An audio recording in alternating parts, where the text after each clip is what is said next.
relação ao CUC. E falando em relação ao CUC, eu gostaria de colocar o seguinte, que o projeto também deveria ir além, falando assim, eu não quero que o meu dado seja guardado, mas eu quero ter o direito à exclusão digital. A exclusão é um direito também. Em Portugal existe um projeto que diz assim, o cidadão português, ele tem o direito de não ser registrado digitalmente, por câmera na rua, por dados na internet, quer dizer, ele amplia. Então a pessoa fala, eu não quero ser registrado, eu não quero ser filmado, e eu quero que essa imagem que está sendo gravada aqui me seja retirada.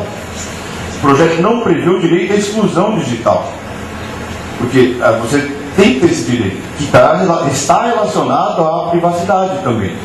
E a questão do CUC, de não ser gravado com CUC. Então essa coisa da penalização, da discussão penal do projeto, para mim ela é insuficiente e ela atrapalha uma discussão de direitos fundamentais, direitos civis, direito à privacidade. Tem tantas outras coisas, eu gostaria que sugerir e fazer a pergunta a todos, que se não dá para olhar muito com carinho, com cuidado com a questão da exclusão digital e com a questão dos direitos fundamentais serem melhor tratados no projeto. Eu acho que está insuficiente. E o projeto poderia colocar uma participação maior do Estado. O Estado, eu acho que isso é importante. Tomar uma frente não como regulador, mas como um formulador de políticas públicas para a internet. E aí pensar a internet no tempo da telecomunicação e das outras áreas. Pensar o direito não compartimentalizado, mas pensar o direito como um uno e indivisível. Eu acho que está faltando isso, essa visão mais global. Nós estamos ficando muito específicos. Então eu gostaria de passar isso para vocês, se é uma preocupação à toa minha ou se existe efetivamente isso. Muito obrigado. Antes de passar a palavra do Dr. Felipe, eu acho que essa questão do Dr. Hugo colocou dos cookies, em tese está um pouco previsto no artigo 9, parágrafo único, na questão de, que nós comentávamos, Dr. Guilherme, a questão desse parágrafo único, ele está um pouco dúbio ainda quanto a estilo Caetano Veloso, pode ser uma coisa ou não, falar fazer essa diferença, mas eu acho que precisa ser, e a gente discutiu isso na quarta-feira numa reunião lá no gabinete do Guilherme, com os integrantes da área de Polícia Judiciária Federal e Estadual, o Dr. Sobral, o Dr. Silva, estavam lá, e foi um dos pontos que a gente discutiu.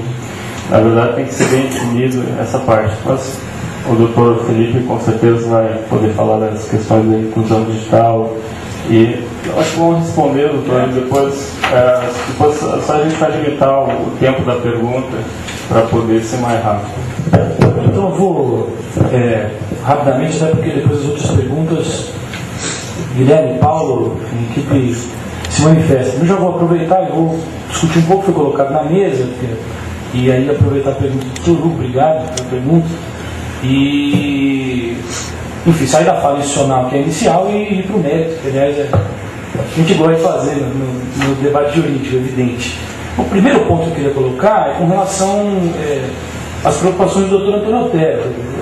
Fora a preocupação etária, que a gente está enganando muito bem, fiquei bastante feliz.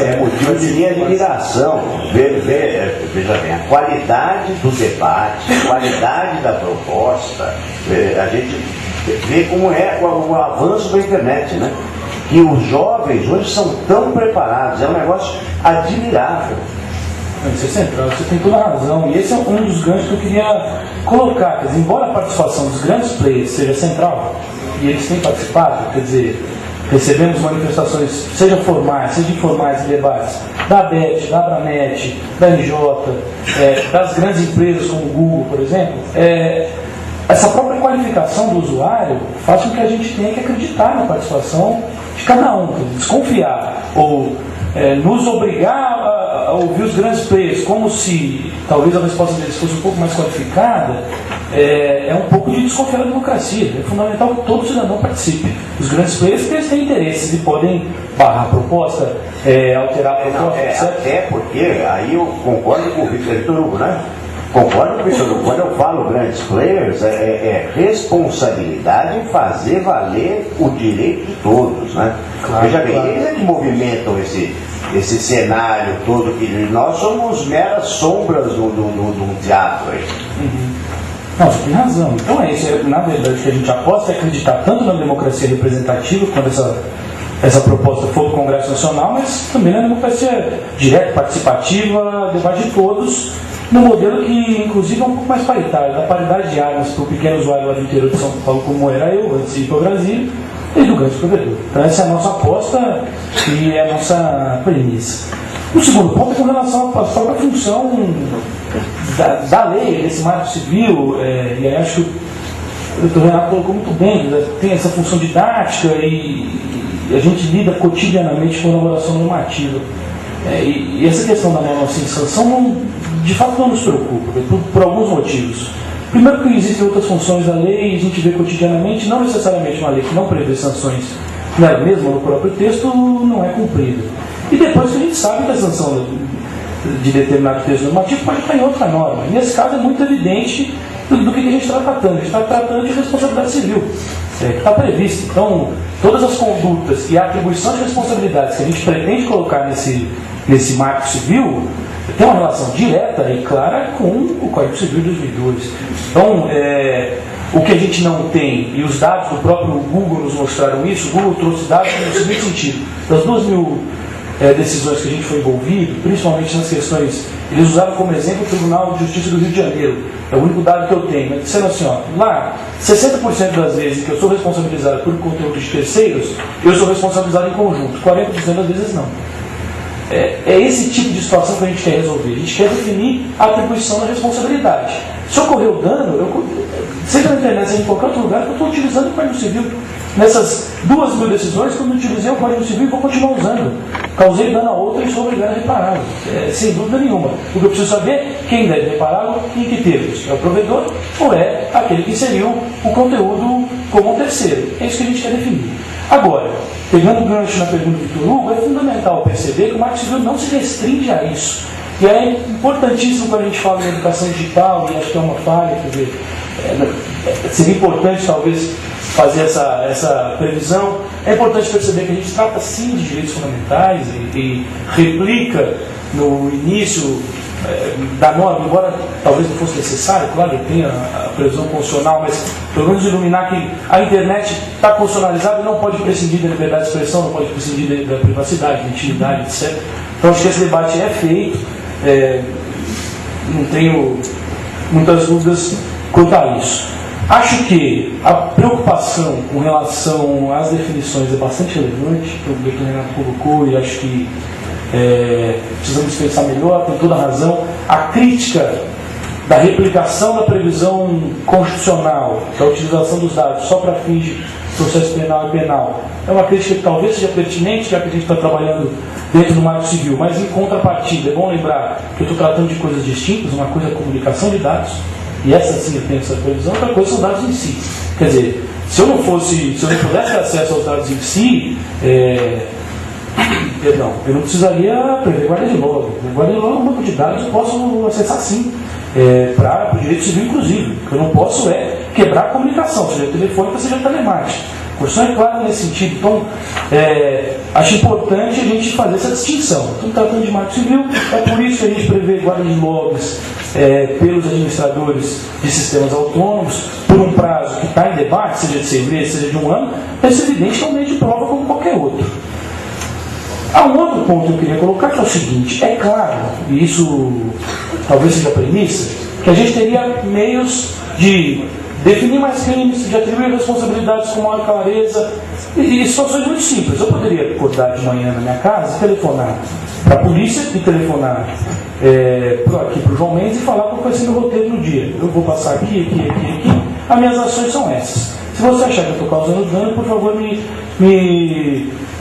já me tolha. Ou então, se você achar que eu estou causando fazendo uma conduta criminal, por favor, já fique ciente. Esse é o meio mais eficaz de eu impedir condutas lesivas, sem dúvida nenhuma. O importante é a gente pensar se isso é democrático ou não e correto no Estado democrático de direito. Existe a possibilidade de limitar ainda mais, monitorar, tentar controlar o acesso de tudo a todos. A todos os locais, etc. Agora, isso nos parece razoável no momento da democracia que a gente está. Doutor Felipe, deixa eu só uma intervenção, porque eu acho que eu fui mal interpretado já pela segunda vez. Quando eu li o projeto, tem aqui, o usuário tem o direito, inciso, à inviolabilidade ao sigilo, não é, de suas comunicações e não de dados. Tem toda a razão. Então aqui, eu acho que talvez, eu não estou dizendo os dados estáticos, eu acho que fui mal interpretado pela doutora Juliana e agora estou sendo mal interpretado novamente, só para que a gente coloque pelo texto, né, diz as suas comunicações, o que pode levar a crer que eu posso ter a interceptação de comunicações, quando por fluxo de dados. Não, você tem toda a razão. Eu fui mal interpretado. Eu concordo plenamente contigo. Tá certo. Eu acho que são coisas distintas e você tem razão nesse ponto. Perfeito. Por fim, e acho que mais 2 pontos aqui que são relevantes. Primeira preocupação quanto ao mecanismo do Node Center Down, eu acho que é importante, que é um ponto sensível e que a gente precisa chegar no melhor desenho possível. E é interessante a gente receber essa crítica do Dr. Renato, que é a crítica, em geral, a gente recebe a crítica oposta, que é o de tirar de imediato, deixem cumpridos os requisitos colocados na notificação. Essa retirada imediata, essa em geral é criticada e não a toda a notificação. Mas, quando o senhor me levanta a questão do laranja, a reflexão que a gente tem que fazer é qual é a situação atual. Hoje eu não utilizo laranjas? Quer dizer, será que o mecanismo que está sendo criado é muito diferente da situação que eu tenho hoje? Porque hoje, o que acontece quando eu tenho uma ofensa? Eu sou obrigado a ir para o judiciário, não tenho alternativa. Né? Seja com laranja, seja sem laranja, do mesmo modelo. O que a gente tenta criar aqui é um mecanismo voluntário, de acordo, para que eu não precise judicializar essas hipóteses. Isso significa que eu estou limitando o acesso ao Poder Judiciário? Claro que não. Eu posso ir para o Judiciário a hora que eu quiser. E se eu não quiser me valer do mecanismo da notificação e da contra-notificação, eu vou para o Judiciário de imediato e passo a liminar. Isso não está impedido. O que a gente quer é conseguir, para um mecanismo extrajudicial voluntário e de consenso entre supostamente ofendido e supostamente violador, que se chegar num acordo falando de fato esse conteúdo viola mesmo, me desculpe, retiro do ar.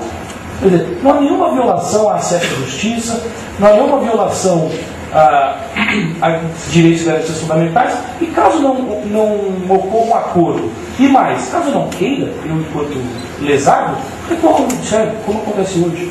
A gente quer prevenir que todas essas situações sejam judicializadas, para que eu não tenha os 60-40 que eu tenho hoje. Eu quero definir responsabilidades e, se possível, decidi-las de uma maneira prévia. É claro que esse mecanismo precisa ser melhor pensado, mas não sei se há dano ou lesão da gente permitir o modelo pré-judicial, como, aliás, é o caminho que o judiciário tem discutido, em termos de mediação, de conflitos, etc. É o caminho do CNJ tem dado para a gente. Doutor, só uma pergunta crucial. Qual a quantidade de laranjas a gente pode